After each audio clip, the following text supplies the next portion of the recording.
Ito ang radyo ng bagong henerasyon. Sumasahimpapawid sa pamamagitan ng internet at live streaming. Radyong pinagkakatiwalaan ng sambayanang Pilipino. Mula noon hanggang ngayon, maghahatid ng pinakasariwang mga balita sa loob at labas ng bansa. Tatalakayin ng mga isyu ng bayan. Magbibigay ng public service at makikipagkwentuhan sa mga sikat. Mula sa puso ng Metro Manila, sumasahimpapawid live ang DZGG, ang radyo ng bagong henerasyon. DZGG is a proud member of the Philippine Online Broadcasters Association.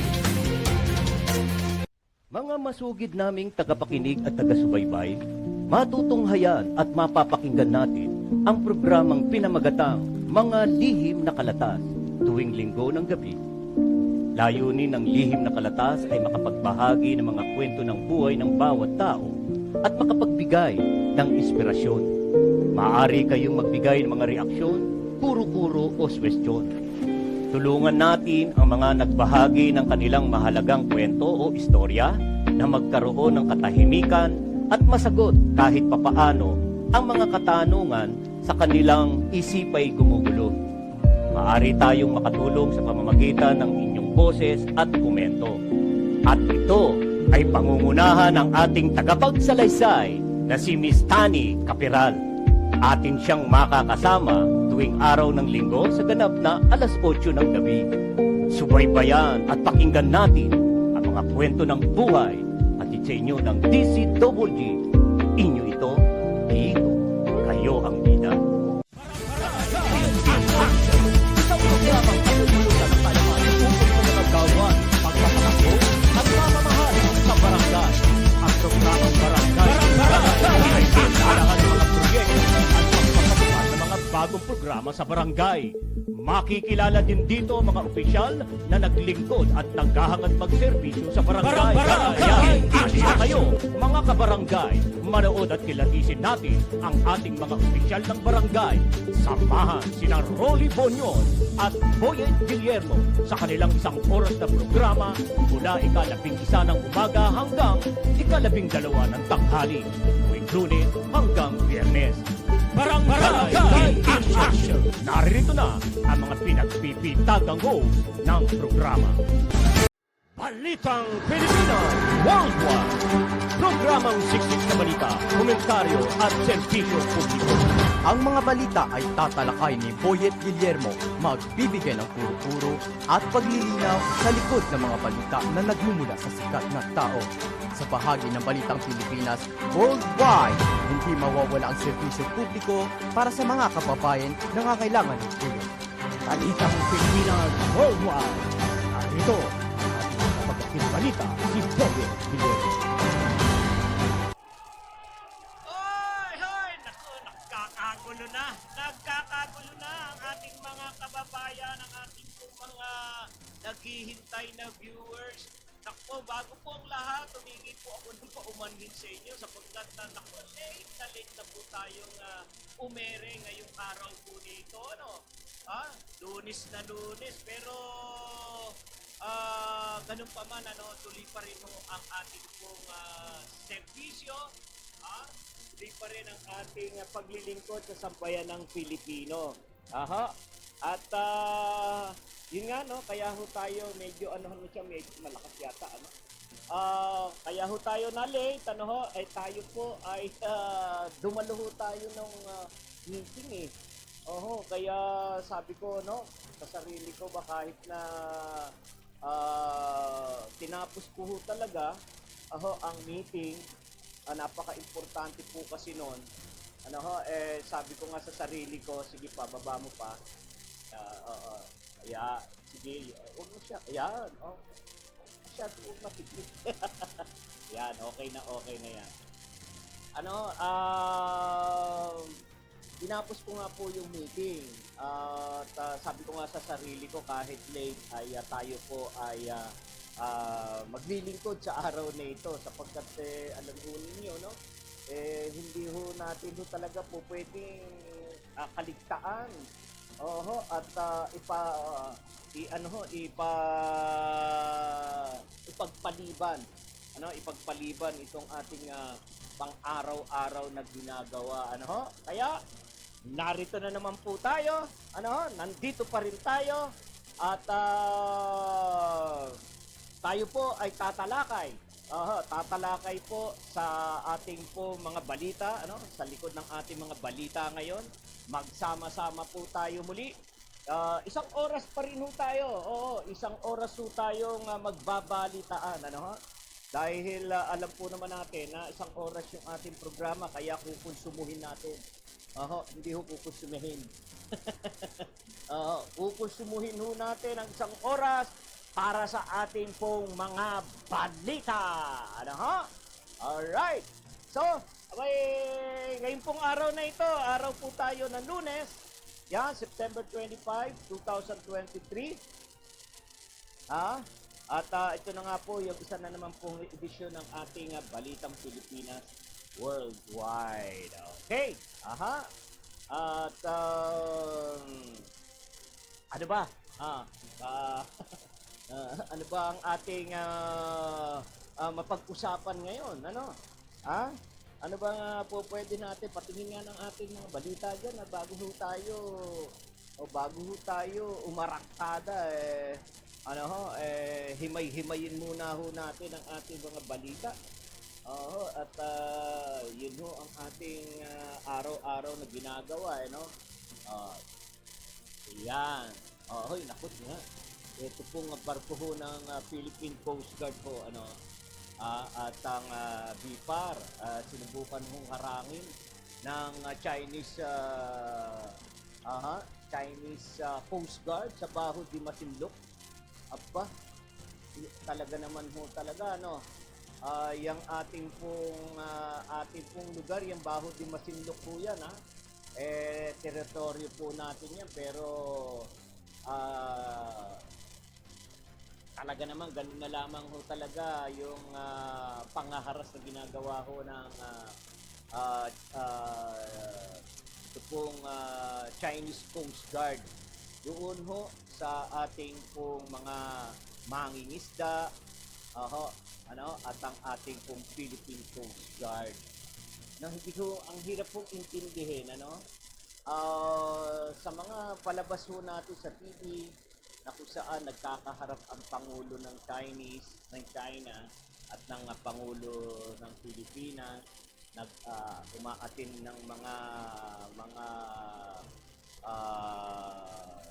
tawag dito, Asia Pacific na ganyan, Asia meeting, pero para ho bang parang wala hong saysay yung mga ganun na nagkakaharap ang ating mga leader ng ating bansa.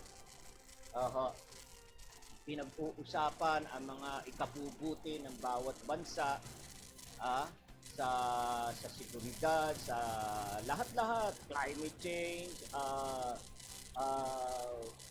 kalakalan, Pagkatapos may mababalitaan tayong mga ganyan na hinarang yung ating mangingisda doon sa ating teritoryo, pinaalis ang barko natin nakatanod doon, nagbabantay sa ating teritoryo at binobomba pa ng tubig. Mga ganyang marahas na ginagawa ng Chinese Coast Guard. Parang talaga tayo ho ay talagang sinusubukan. Sinusubukan talaga ang Pilipinas kung hanggang saan, kung ano ba ang magagawa natin laban sa kanila. Puro ginawa na ho natin, ilan. Siguro ganyan na ho kakapal yung ating mga protesta na inihain ho sa international court. Ganun na karami ang mga protesta, ang mga sumbong, reklamo natin na ginagawa ng Chinese. Coast Guard sa atin. Ay, nako. Baka ho, maubos na ho ang pasensya. Alam ho ninyo, dyan ho lang ho magaling ang Pilipino. Ha? Pahabaan. Ha? Pahabaan ho ng pasensya. Pero, kapag ubos na ang pasensya, ay diyan na ho, lumalabas ang tapang. Ang galing. Ang galing ng mga Pilipino. Yung mga mambabatas ho namin, nauubos na ho rin ang pasensya. Sa ginagawa po ninyo, alalahanin din po naman ninyo, no? Maraming sumusuporta at tutulong sa Pilipinas. Ano ho? Para ho bang hindi na ho makayanan. Hindi na ho makayanan o nauubos na nga ho, nauubos na eh. Nauubos na yung pang-unawa, pagtitimpi ng mga Pilipino sa ginagawa po ng Chinese Coast Guard. Ito nga ho, meron na naman yung bago na ginawa. Naglagay ho ng anong tawag ho dyan na naglagay, ano ba yung nandiyan nakalagay? Teka. Yung dyan. Makita? Ayan. Okay na yung ganyan. Yung tawag doon na palatandaan ng teritoryo sa karagatan. Naglagay din ang China ng kanilang palatandaan. Meron na ho tayo doon, nilagyan din ho nila. Tingnan nyo po talaga, no? Sinubukan ng China Coast Guard ang barko ng Philippine Coast Guard at Bureau of Fisheries and Aquatic Resources na nooy nagsasagawa ng maritime patrol mission sa Baho de Masinloc. 15 radio challenge ang ginawa ng 4 na Chinese Coast Guard vessel upang itaboy ang BRP Dato Bantao. Tayo ho ang tinataboy, ha? Giit po ng China, labag daw sa international law. Nakakaintindi pala sila ng bukang bibig din pala nila ang international law, ha?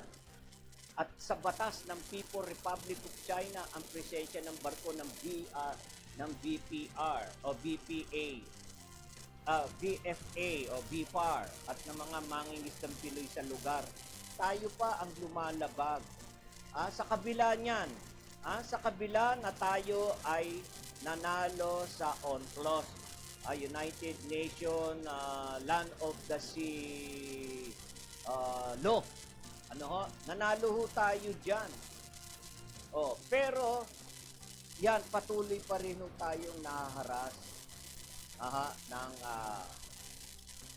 ng mga barko ng Chinese Coast Guard. Ano ba ang talagang gusto nyong resulta ng ginagawa ninyo? Kami ho, sangkatutak at makapal na ang aming protesta, ang protesta ng Pilipinas laban sa inyong ginagawa. At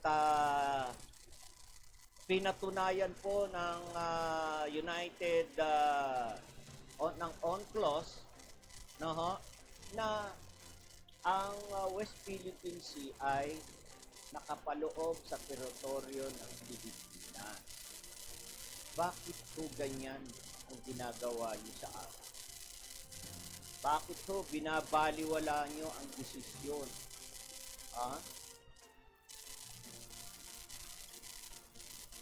Ano ang nais ba talaga ninyo? Ano ang nais?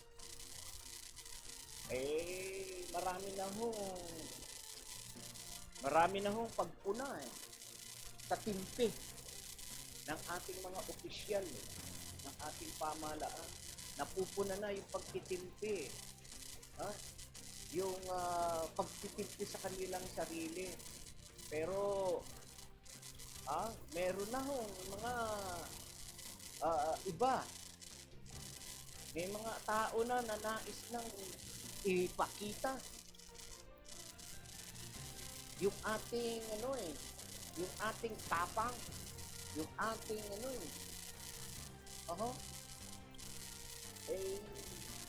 sobra na ho kasi. Sobra na ho kasi yung ginagawa sa atin. Kaya't meron na hong ganun na lumulutang na parang mga pag-uudyok. Para masampulan na kumbaga. Tayo lang ho ginaganyan pero yung ibang bansa na nagke-claim din ho sa area na yan, hindi ho naman nila hindi ho magalaw o hindi maharas ng China. Yung mga ibang bansa na kine-claim din ho yung lugar na yan.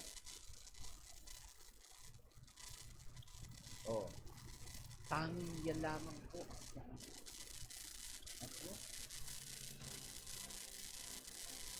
So, ginit nga po ng city ng Chinese Coast Guard dapat daw sa international law. Yung ginagawa po natin, hindi naman daw nagpatinag ang BIPAR at iginit na ang mga barko pa nga ng China ang nasa loob ng exclusive economic zone ng Pilipinas. So, nakalusot. Parang inaano-ano lang tayo, no? Di ba? Hindi naman sila magsimula. Ayaw naman nilang simulan. Parang ginigirian na tayo ng ginigirian. Ginagalit tayo. Para tayo magsimula ng marahas na hakbang. At tayo, ang Pilipinas, ang masisisi. Titingnan yung mga technique, ang dami na nga hong ginawa Pati yung mga politiko natin dito, pinag-rumble-rumble nila. Nagpakalat sila ng mga pahayag na pinayagan daw at pinangako ng Pilipinas. Natatanggalin yung isa-isa nating bantay sa ating teritoryo, isa-isang barko. At tingnan nyo nga ang itsura. Diba? Ipinangako pa raw natin yun. Hindi naman tinumbok. Hindi naman tinumbok kung kung sino ang leader na nangako.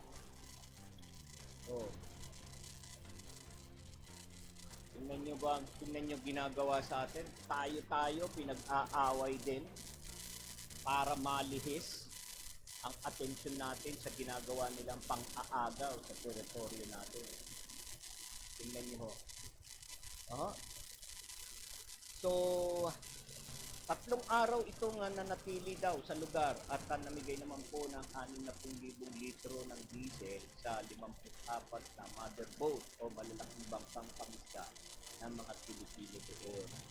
Yung ating pong Philippine Coast Guard at saka ang Bureau of Fisheries.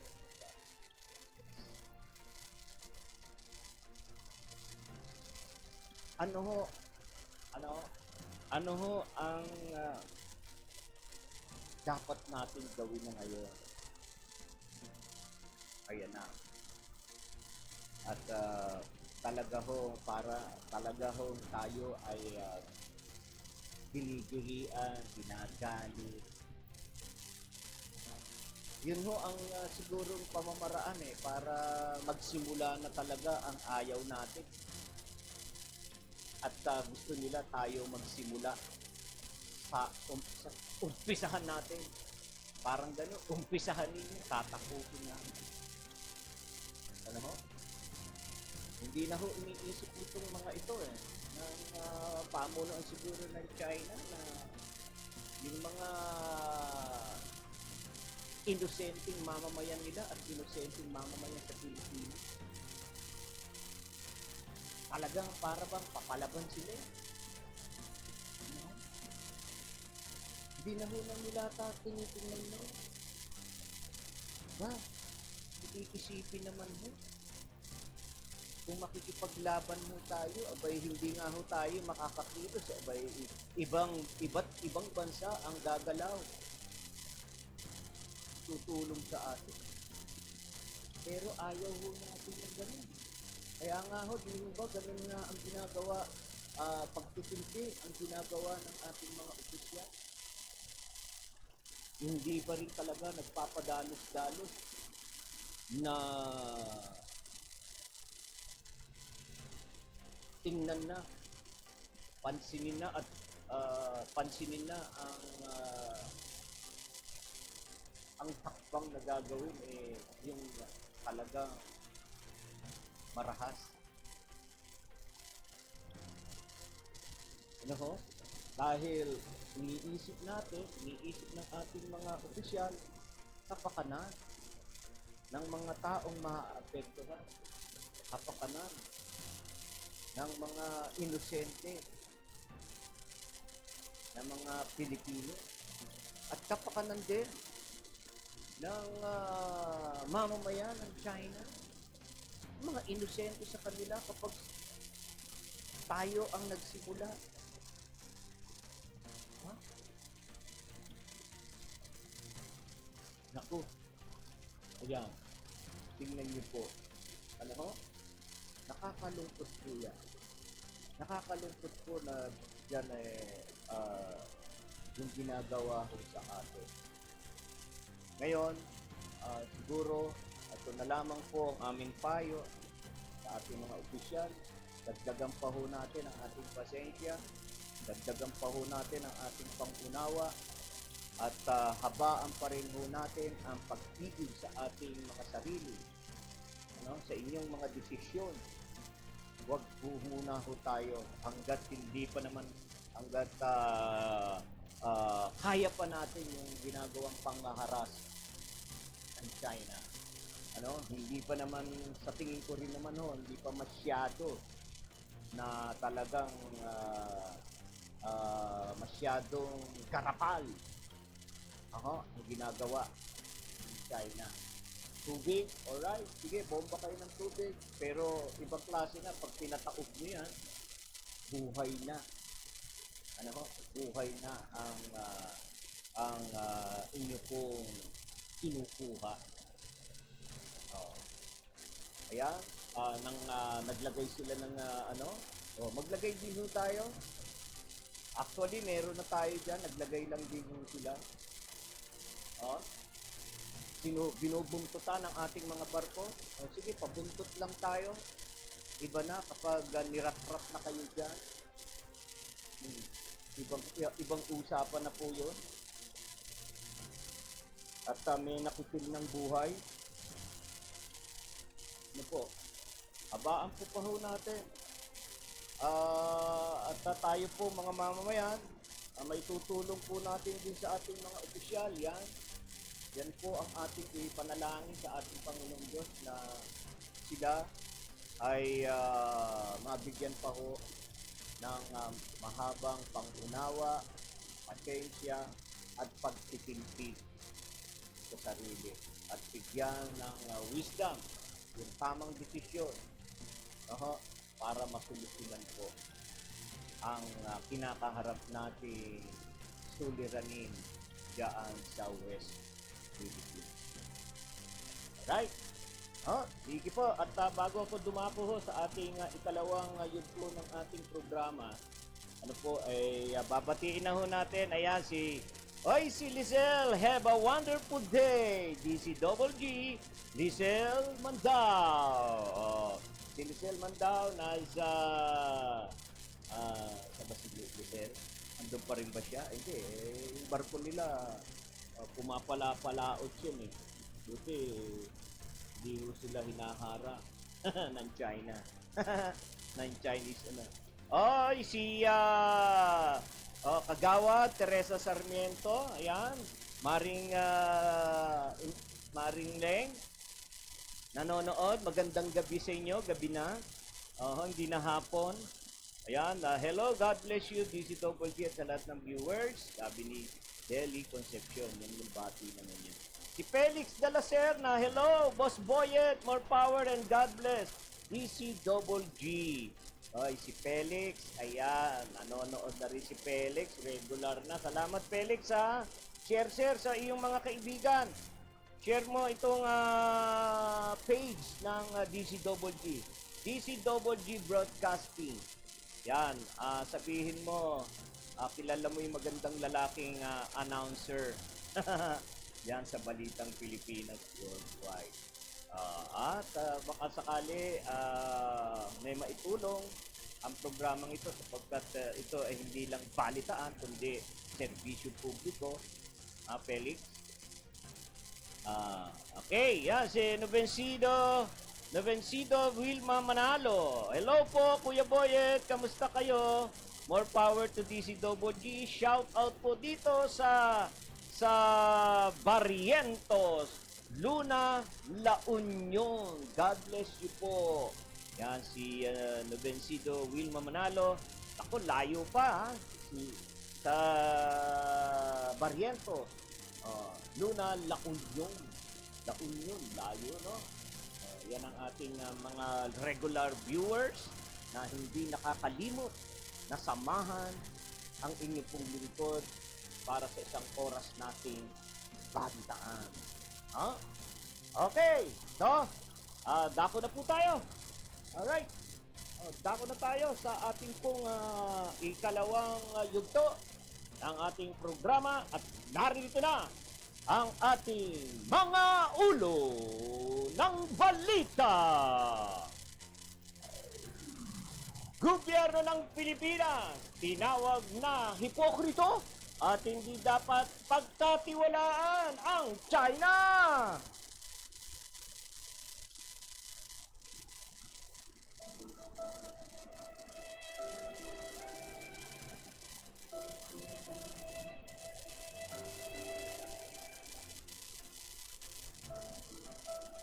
Makati, nilabag daw ang kasunduan sa DOA sa pagitan ng Taguig.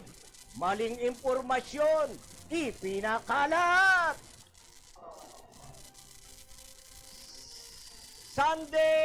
Sandy K. 2 sa West Philippine Sea, tinambakan ng mga patay at durog na coral. Philippine Coast Guard kinundina ang patuloy na pananakop ng China sa West Philippine Sea.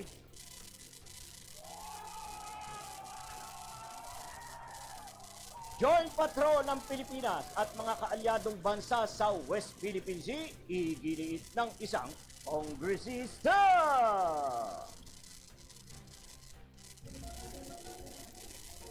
Pangulong Marcos, tiniyak na may sapat na supply ng bigas, distribution gap, tutugunan ng gobyerno.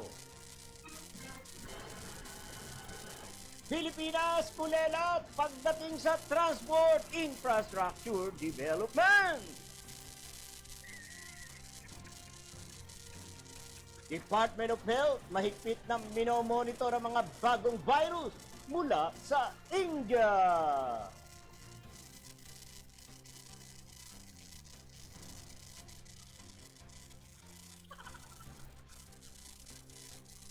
₱31.5 bilyong pisong smuggled goods nasabat ng BOC sa loob ng 9 na buwan.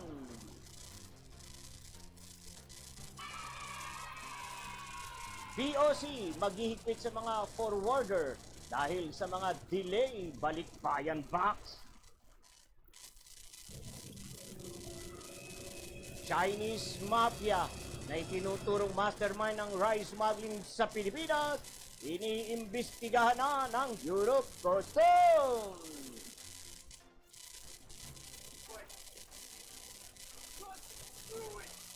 France, tatanggalin na ang mga sundalo nito sa Niger.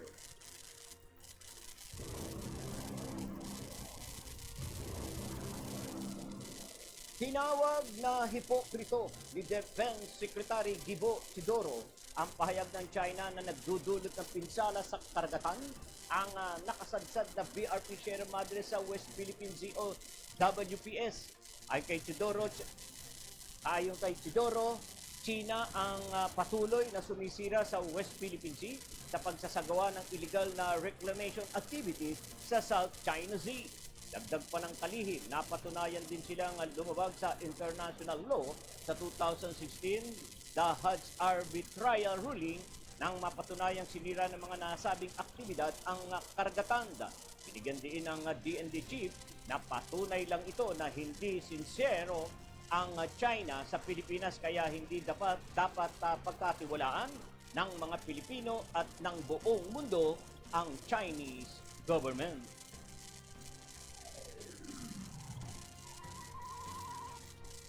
DZWG.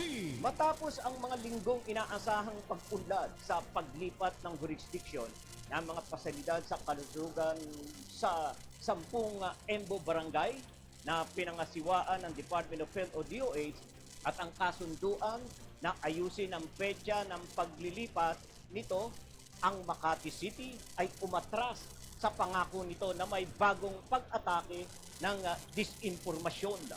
Ito ang dismayadong pahayag ng pamahalaang Lungsod Taguig matapos sumira sa kasunduan ng Makati.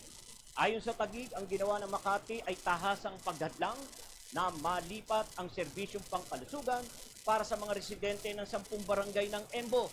Sa inilabas na press release ng Makati, hindi daw makatiwirang tinanggihan ng Taguig ang mga panukala ng Makati kung saan binaligtad ang Taguig umano ang humahadlang para sa serbisyong pangkalusugan sa paglilipat ng pasilidad pangkalusugan. Lumabag sa kasunduan sa DOH para sa Makati at Taguig na huwag kunin ang pag-aangkin ng pagmamay-ari ng lupa at mga gusali habang ang mga talakayang transisyon ay nagpapatuloy upang hindi madiskaril ang pangunahing layunin ng maayos na paglipat ng jurisdiction mula Makati hanggang Taguig. Sinabi ng Taguig kung sincero ang Makati, dapat ay tinanggihan na nito ang pakiusap ng DOH na dapat isantabi muna ang isyu ng pagmamay-ari habang inaayos ang transisyon. Ni Taguig City Mayor Lainey Cayetano, hindi kailanman tinanggihan nito ang anumang panukala mula sa Makati, ngunit kinikilala ang ginagawang pagpapaliban ng Health Secretary Teodoro Herbosa na sinabi ng DOH Regional Director na mangunguna sa anumang talakayan tungkol sa ospital ng Makati. Sa pinamala sa umano ng Makati, hanggang sa ngayon, hindi pa ito maka-move on at hindi matanggap ang pabor na desisyon ng Korte Suprema para sa Taguig. DZWG. Nadiskubring tinambakan ng mga patay at durog na coral reef ang Sandy K2 na isa sa 4 na sandbar malapit sa Pag-asa Island kung saan laging nakaharang ang mga barko ng China. Makailan lang ng iulat ng Armed Forces of the Philippines Western Command ang malawakang pag-aani ng mga coral sa Rosul Reef. Kinumpirma rin ng Philippine Coast Guard ang discoloration ng sieve ng Skoda Reef. Ayon sa ilang eksperto, ang pagdurog sa mga koral ay karaniwang ginagawa ng Chino bago ito magsimula ng reclamation activities. Wala pang pahayag ang AFP Western Command at ang Chinese Embassy tungkol sa mga nadiskumbring tambak na patay at durog na coral sa Sandy Cay 2. DZWG. Inundina ng Philippine Coast Guard o PCG ang patuloy na pananakop ng China sa mga isla sa West Philippine Sea. Ito'y makaraang madiskubre ng Philippine Coast Guard at ng Bureau of Fisheries and Aquatic Resources ang floating barrier na inilatag ng China Coast Guard sa Scarborough Shoal. Ayon sa PCG, ang floating barrier ay nakalatag sa Timog Silangan bahagi ng Bajo de Masinloc o Scarborough Zone. May haba ito na 300 metro, may net sa ilalim at ginamitan ng bakal sa magkabilang dulo bilang pabigat. Layo ng boya na harangan ang mga mangingisdang Pinoy maging ang malalaking barko na makapasok sa lugar. Ipinaalam na nila ito sa National Task Force for the West Philippine Sea habang pinaubayanan nila sa DFA at DOJ ang pagsasampa ng diplomatic action o anumang legal na hakbang hinggil sa usapin. DZWG. Napapanahon na para magsagawa ng Joint Sea Patrol ang Pilipinas at mga kaalyadong bansa sa West Philippine Sea o WPS. Ito ang giniit ni 2nd District Congressman Jose Chavez Alvarez kasunod ng patuloy na panghaharas ng mga Chinese Coast Guard sa Philippine Coast Guard at kahit sa maliliit na mangingisdang Pinoy. Dagdag pa ng kongresista sa tuwing tatapatan ng bansa ang puwersa ng Chinese Coast Guard, nanliliit ang mga sasakyang pandagat ng Pilipinas na siyang paulit-ulit na ginagawa ng China. Kaya't mainam na umano na matuloy na ang joint patrol sa pinag-aagawang teritoryo dahil sa tuwing may kasamang nagpapatrolya ang Pilipinas na kaalyadong bansa ay lumalayo ang mga Chinese. Malaking tulong daw iyon sa mga maliliit na mangingisdang Pinoy. DZWG. Inahayag ni Pangulong Ferdinand Marcos Jr. na wala siyang nakikitang problema sa supply ng bigas sa bansa. Ayon sa Pangulo, nagkakaroon pa rin ng issue sa pamamahagi ng bigas kaya't hindi ito naiilabas ng tama. Base sa ulat ng Department of Agriculture, sinabi ni Pangulong Marcos na mas malaki ang ani ngayong taon kaysa sa nakaraan. Kaya't pagdating sa produksyon, site ay nagiging maayos. Kaugnay nito, nangako si Pangulong Marcos na palalakasin pa ang sistema ng agrikultura sa bansa. Ito'y mula sa pagtatanim, pananaliksik, at pagpapaulad, gayon din sa pagproseso, pamamahagi, marketing at retail. DZWG. Alright, tatanggap tayo ng pagulat mula sa labas ng ating himpilan. Senador, bubuo ng malinaw na roadmap para sa continuity at sustainability ng mga infrastructure project ng gobyerno. DZWG. Patrol Report. Si Sara May Laureño magbabalita. Sige nga Sara, sa detalye. Kasamang Boyet, nangako si Senator J.B. Ejercito na kanyang uunahin ang pagpapatuloy ng mga pangunahing infrastructure program sa bansa kahit na may pagpapalit ng liderato sa pamahalaan. Binigyang diin ni Ejercito ang kahalagahan ng pagbuo ng malinaw na roadmap para sa continuity at sustainability ng mga infrastructure project ng gobyerno. Isinusulong ng Senador ang pagbuo at institusyonalisasyon ng komprehensibong master plan for infrastructure development para makamit ang economic growth trajectory. Ang master plan nito ay magsisilbing blueprint para sa iba't ibang departamento ng gobyerno sa construction, upgrading at improvement ng lahat ng infrastructure project sa bansa. Saklaw ng naturang plano na bubuuin ng National Economic and Development Authority at tututukan ng isang Joint Congressional Oversight Committee ang maraming areas of development tulad ng transportation at logistics, energy, water resources, information at communication technology, social infrastructure, agri-fisheries, modernization and food logistics, asset preservation at maintenance strategies. Ako si Zara May Laureño nag-uulat para sa DZWG. Inyo ito. Dito, kayo ang bida. Alright, maraming salamat, Sara May Laureño. Kulelat ang Pilipinas pagdating sa infrastructure project. Ito ay base sa pinakabagong Global Competitiveness Report kung saan ang Pilipinas ay pang-102 sa 141 bansa sa mundo pagdating sa transport infrastructure. Sa mga bansang sa Asia, ang Pilipinas ang nakatanggap ng lowest rated railway service kung saan pang 86 ito sa 101 mga bansa. Pagdating sa foreign direct investment, nahuhuli din ang bansa pagdating sa infrastructure development kung saan nalagpasan pa ng Vietnam ang Pilipinas. Inuugnay ang pagbaba sa dalawang pangunahing dahilan, ang mataas na halaga ng enerhiya at ang kakulungan sa infrastructure development. DZGG. Mahigpit na minomonitor ng Department of Health o DOH ang mga bagong virus o sakit na maaaring makapasok sa bansa kasunod ng outbreak ng Nipah virus sa Kerala, India. Ayon sa DOH, noong 2014, nagkaroon na rin ng isang kaso ng Nipah virus infection sa Pilipinas na natukoy sa Sultan Kudarat. Hindi naman pala lumala. Batay sa investigasyon, nakuha ang simptomas matapos magkaroon ng exposure sa karne ng kabayo. Kabilang sa mga naramdamang simptomas ng tinamaan ng sakit ay lagna, pananakit ng ulo, ubo at hirap sa paghinga. Isa lang ang simptomas. Sa kasalukuyan, sinabi ng ahensya na wala na ulit natukoy na kaso ng Nipah virus. Yun pala naman, sa Pilipinas, batay na rin sa monitoring ng kanilang Epidemiology Bureau. DZGG.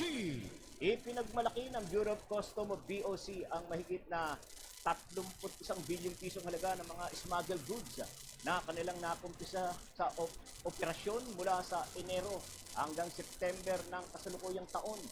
Bukod sa mga iba't ibang smuggled item, mga peking gamit, smuggled na sigarilyo at illegal na droga, nasamsam rin ang mga produktong pang-agrikultura na aabot sa 31.5 bilyong piso. Sabi ng Customs Intelligence and Investigation Service o CIIS, Director Bernie Enciso, na ang dami ng mga produktong nasamsam ay ang pinakamataas na naitala ng kagawaran. May kabuang 236,571 na sako ng bigas ang nabigyan din ng warrant of seizure and detention sa ilang bodega sa Luzon. DZGG. Magpapalabas si Bureau of Customs o BOC Commissioner Benvenido Rubio ng isang custom administrative order para magsagawa ng regulasyon at mag-obliga sa pagpaparehistro ng mga forwarder.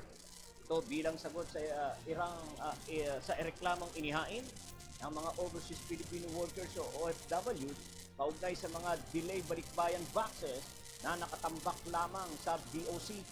Kaugnay nito, mas hihigpitan ng mga authorized forwarders na magsagawa ng transaksyon sa BOC kung saan bibigay sa mga OFWs ang online information tungkol sa accredited forwarders. Dahil dito, maiwasan na ng mga OFW na makipagtransaksyon sa manlulokong forwarders. Pinayuhan rin ng ahensya ang mga OFW na nagkakaproblema sa balikbayan boxes na i-report sa kanila sa pamamagitan ng social media ang isang pasaway at manlulokong forwarder upang maibalik ang mga ito sa kanila o maipadala na sa kanilang mga kamag-anak. DZGG. Iimbestigahan na ng Bureau of Customs o BOC ang umano'y Chinese mafia na mastermind ng pagpupuslit ng bigas sa Pilipinas. Ayon kay BOC Director Bernie Enciso, bine-verify na ng kagawaran ang natanggap na report kaugnay sa naturang issue kung saan ang mga sangkot sa rice smuggling ay nasa sektor ng financing, distribution at iba pa. Kaugnay ito, sinabi ni Enciso na patuloy ang kanilang ginagawang paggalugad sa mga bodega mula Agosto hanggang sa kasalukuyan na nagresulta sa pagkakakumpiska sa 236,571 sako ng smuggled rice mula sa 4 na warehouse sa Bulacan. 36,000 sako naman mula sa Tondo, Manila at 20,000 sako mula sa Las Piñas at Bacoor, Cavite. Sa kasalukuyang taon, nasa 53 kaso na ang inihain ng BOC, kabilang dito ang 416 na importer. DZGG. Nagpasya ang France na kanilang tatanggalin na ang kanilang ambasador at mga sundalo na nakatalaga sa Niger. Kasunod dito sa kahilingan ng bagong military ruler sa Niger na dapat ay umalis na ang mga sundalo at ambasador ng France. Hindi rin kasi kinikilala ng France ang coup leader matapos na mapatalsik si President Mohamed Bazoum noong Hulyo dahil sa kudita. Nasa 1,500 ng mga sundalo ng France ang nakatalaga sa Niger mula nang maganap ang kudita. Hiling kasi ng dating namumuno sa Niger ang paglalagay nila ng mga sundalo ng France tapos ang naganap na kudita. DDZ-Double-G. Tatanggap tayo ng pagulat mula sa labas ng ating bansa. 4 patay sa paglusob ng mga armadong suspect sa Kosovo. DCGG Patrol Report. Si Dance Guillermo ang nandun at siya magbibigay ng balita. Sige nga, Dan, sa detalye. Patay ang 4 na katao matapos ang paglusob ng mga armadong kalalakihan sa ethnic Serbian majority region sa Kosovo. Ayon sa mga kapulisan ng Kosovo na isang opisyal nila at 3 sa nasa 30 mga suspect ang nasawi sa ilang oras na palitan ng putok. Nagkulong sa loob ng Serbian Orthodox Monastery Temple ang mga monks at pilgrims hanggang matapos ang putukan. Bagamat wala pang grupong umako sa insidente, ay inokasuhan ni Kosovo Prime Minister Albin Kurti at Interior Minister Zelal Sbekla ang mga Serbian criminals na nasa likod ng nasabing atake. Karamihan sa naninirahan sa Kosovo ay mga ethnic Albanians na dating probinsya ng Serbia. Hindi matanggap kasi ng Serbia ang Declaration of Independence ng Kosovo noong 2008 at kanila pa rin kinikilala ang Belgrade bilang kanilang capital ng mahigit na 2 dekada. Ito si Dance Guillermo nag-uulat para sa DCGG. Inyo ito, dito kayo ang bida. Alright, maraming salamat, Dance Guillermo. Okay, mga kaibigan, yan po nagwawakas po ang ating po mga ulo at nagbabagang balita na nakalap po ng bulwagang balitaan ng DCGG Broadcasting Studio ngayong pong araw ng Lunes, September 25, 2023. Alright, bago po tayo magpaalam, ay babatiin ko po muna ang ating po mga viewers na sumilip ngayon. Yan, si Emmy Gatchalian, ayan, humabon. Si Brother Rolly Bunyon. Rolando, Bunyon, nakala ko si Brother Rolly. Si Rolando Rolly Mabutin. Si Rolly, yan. Ano yan? Tawag dito.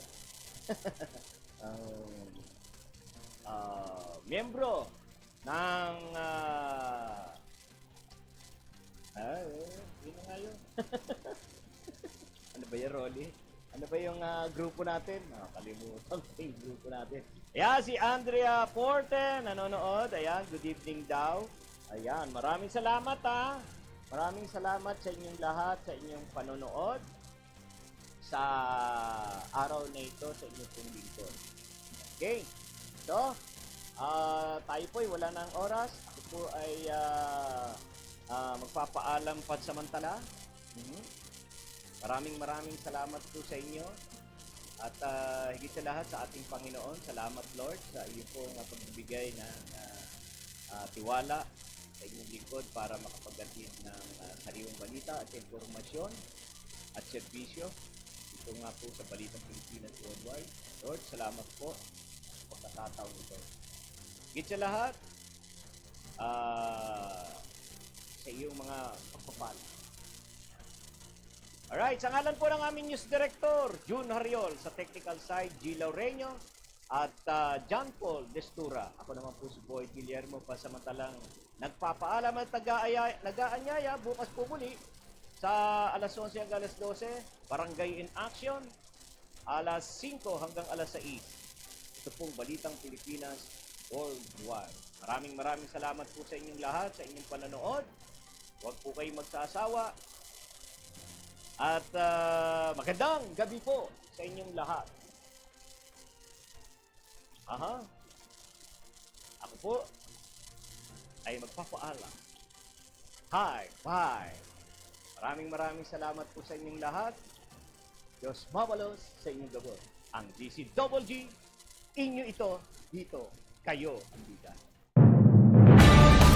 Ito ang radyo ng bagong henerasyon. Sumasahimpapawid sa pamamagitan ng internet at live streaming. Radyong pinagkakatiwalaan ng sambayanang Pilipino. Mula noon hanggang ngayon, maghahatid ng pinakasariwang mga balita sa loob at labas ng bansa. Tatalakayin ng mga isyu ng bayan. Magbibigay ng public service at makikipagkwentuhan sa mga sikat. Mula sa puso ng Metro Manila, sumasahimpapawid live ang DZGG, ang radyo ng bagong henerasyon. DCWD is a proud member of the Philippine Online Broadcasters Association.